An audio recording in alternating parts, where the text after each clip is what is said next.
Film की शुरुआत में हमें सन 1835 का समय दिखाया जाता है, जहां एक फेमस साइंटिस्ट चार्ल्स डार्विन को एक आइलैंड दिखाई पड़ती है, जो कि एक ऐसा आइलैंड होता है जहां पर फ्लमेल्स नाम के यूनिक स्पीसीज रहा करते थे, जो दिखने में डोनट जैसे थे। वहीं हम एड और ओप नाम के दो सिबलिंग फ्लमेल्स को देखते हैं, जिनमें से ओप बहुत ही सीधा होता है, पर उसकी बहन एड बहुत ही शरारती होती है। आज के दिन उनके आइलैंड पर एक फ्लावर फेस्टिवल मनाया जाने वाला था, जिस वजह से सभी फ्लमेल्स बहुत ही एक्साइटेड होते हैं। पर वहीं एक बुजुर्ग माली ओप और एड को आज के दिन किसी भी तरह का गड़बड़ ना करने को कहती है, क्योंकि जब कभी भी ओप कुछ करने जाता था तो एड की गलती से उसे अक्सर शर्मिंदा होना पड़ता था, और इस वजह से क्लैन के लोग ओप के साथ एड से भी दूर रहा करते थे। पर इस बार ओप बिल्कुल भी रिस्क नहीं लेना चाहता था, इसलिए वो एड को भी सभी के साथ शराफत से पेश आने को कहता है। वहीं फ्लावर फेस्टिवल के लिए सारे फ्लमेल्स इकट्ठे होते हैं,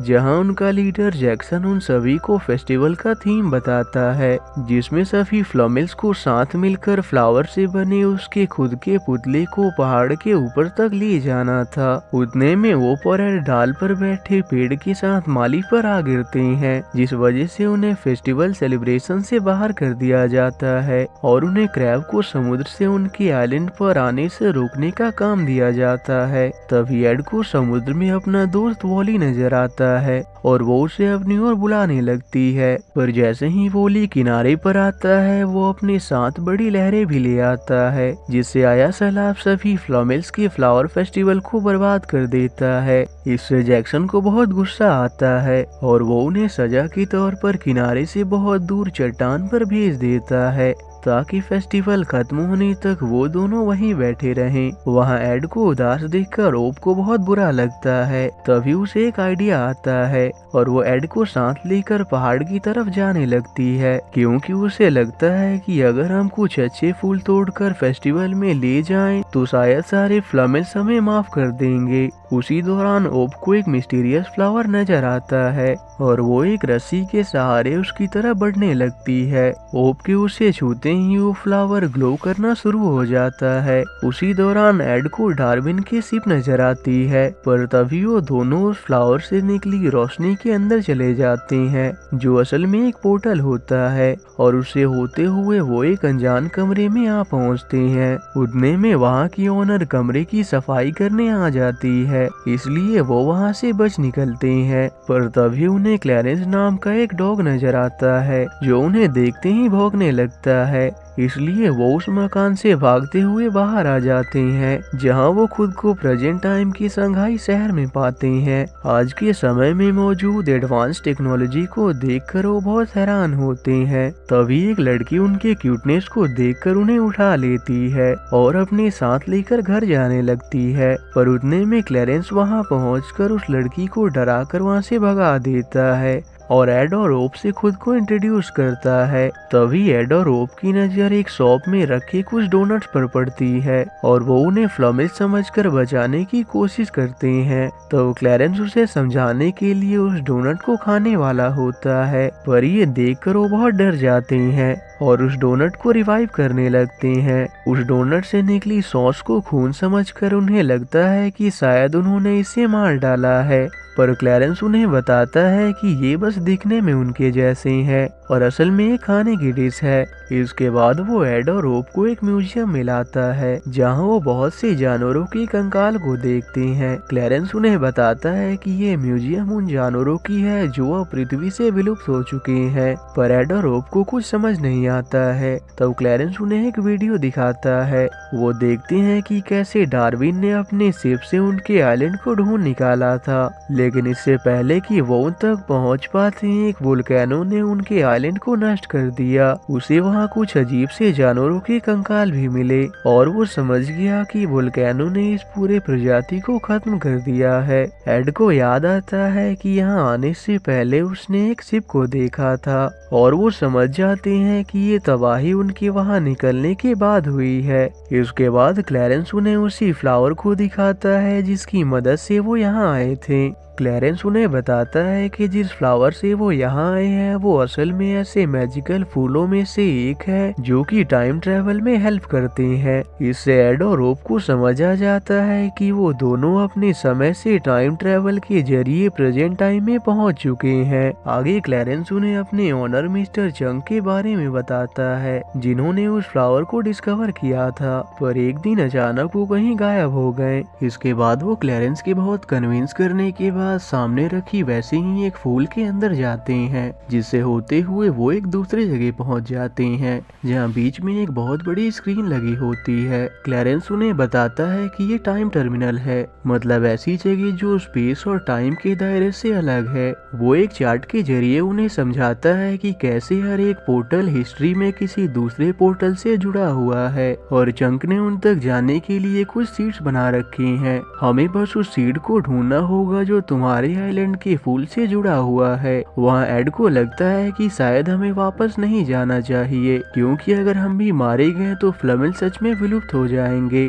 लेकिन ओप उसे समझाती है कि हमें वापस जाकर अपने लोगों को बचाना चाहिए और शायद इससे हम सभी फ्लेमिल्स की नज़र में हीरो बन जाएंगे। इससे एड भी उसकी बात मान जाता है और वो दोनों क्लैरेंस के साथ उस सीड को ढूंढने लगते हैं, पर उसी दौरान ओप से गलती से काफी सारे सीड्स नीचे गिर जाते हैं और एड उन्हें गलती से पोर्टल मशीन पर रख देता है। इतने सारे सीड्स पोर्टल मशीन पर रखने से पोर्टल स्क्रीन तेजी से घूमने लगता है और वहाँ एक तूफान सा आ जाता है। एड और ओप तो किसी तरह से खुद को बचा लेते हैं, लेकिन क्लैरेंस उस पोर्टल में चला जाता है और एक बर्फीली जगह आ पहुंचता है जहां एक एस्किमो उसे अपने बाकी के डॉग्स के साथ बांध देता है। वहीं टर्मिनल में एड और होप का सामना कुछ ऐसे जानवरों से होता है जो रियल लाइफ में विलुप्त हो चुके हैं। वो सभी वहाँ ग्रुप में रहते थे जिसमें उनके लीडर डॉटी के अलावा बर्नी, एल्मा और होश नाम का एक डायनासोर भी था। डॉटी उन्हें बताती है कि अगर मिस्टर चंक ने हमें नहीं बचाया होता तो हम भी अपने प्रजाति की तरह विलुप्त हो चुके होते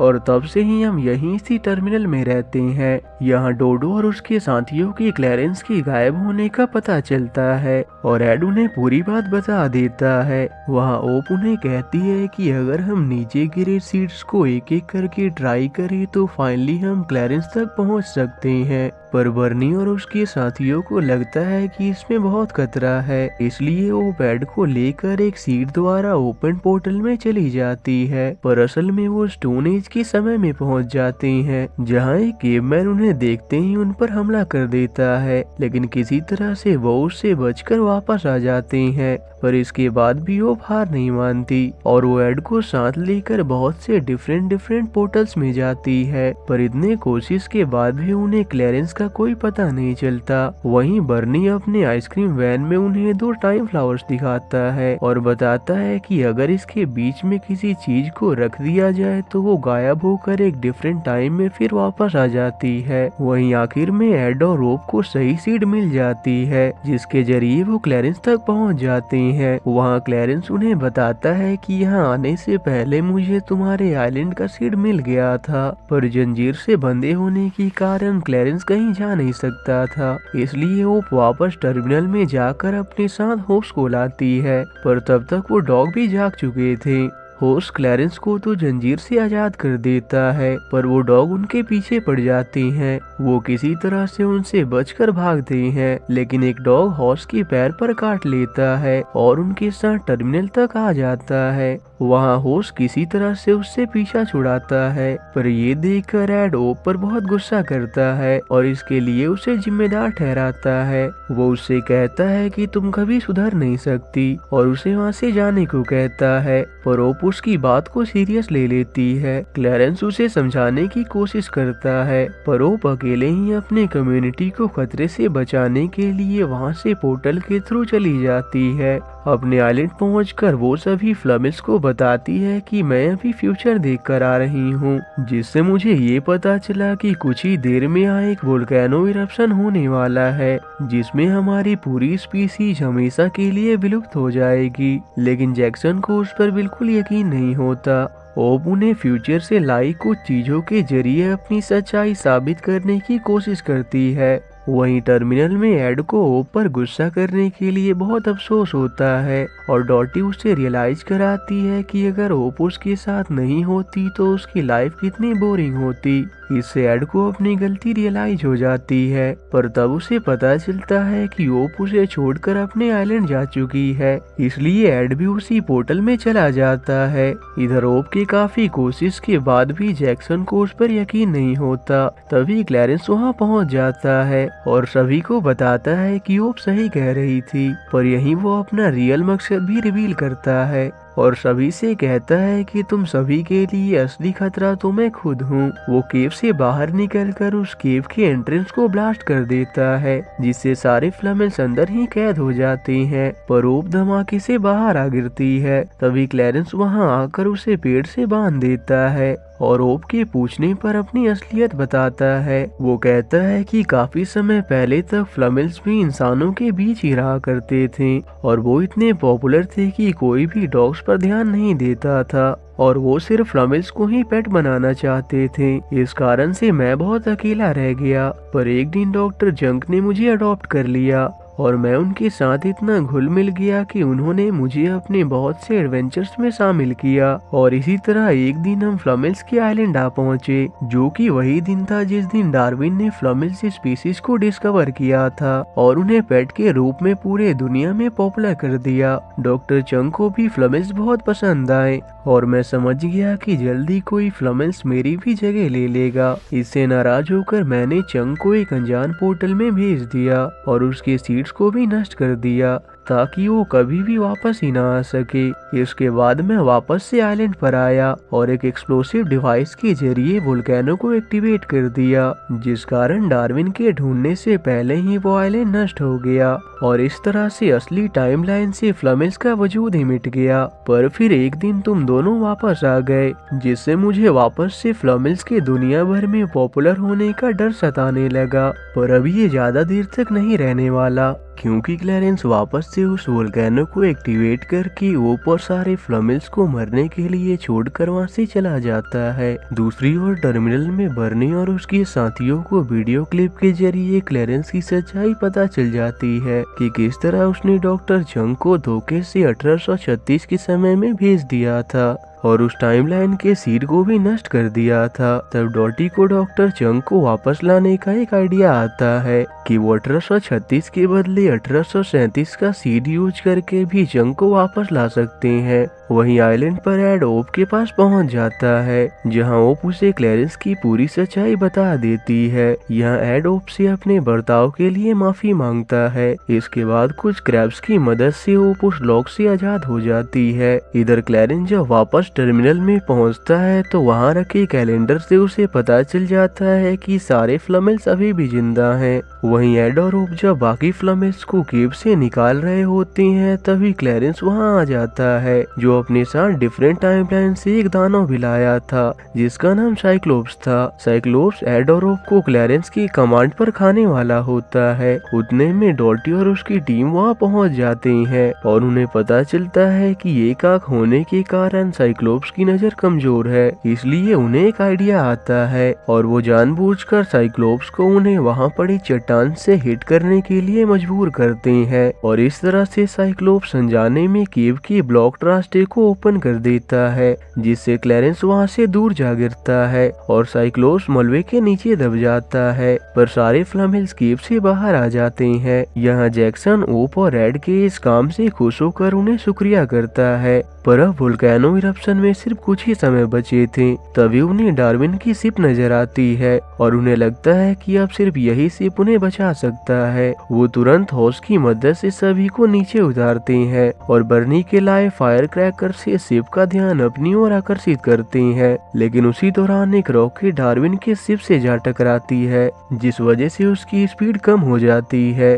तभी साइक्लोप्स आजाद होकर एड और ओप को निगल जाता है, पर जब वो अपने मुंह के अंदर उनकी बातें सुनता है तो इमोशनल हो जाता है और उन्हें मुंह से बाहर निकाल देता है। यहाँ एड और होप समझ जाते हैं कि सिर्फ बॉम्ब फटने से पहले उन्हें नहीं बचा पाएगा। तभी उन्हें एक आइडिया आता है और वो साइक्लोप्स को उन्हें टाइम फ्लावर की ओर उछालने को कहते हैं ताकि इसके थ्रू वो सभी को यहाँ से कहीं दूर ले जा सके। वो टाइम फ्लावर को लेकर बीच की तरफ जा ही रहे होते हैं, तभी क्लैरेंस उन्हें रोकने आ जाता है और उससे बचने के दौरान ही वो एक घाटी में जा गिरते हैं। यहाँ एड को एक आइडिया आता है और वो बर्नी के वैन से दोनों छोटे टाइम फ्लावर्स निकालता है। वहीं उनका पीछा करता क्लैरेंस ड्रोन को कंट्रोल नहीं कर पाता और उसमें अटक कर उसके साथ ही ऊपर चला जाता है। इधर एड और होप उस बड़े टाइम फ्लावर को दोनों छोटे टाइम फ्लावर के बीच रख देते हैं, जिससे वहाँ एक धमाका होता है और डार्विन और उसका कैप्टन देखते हैं कि अचानक से वो पूरा आइलैंड वहाँ से गायब हो गया। इसके बाद हमें काफी समय बाद उसी सेम जगह को दिखाया जाता है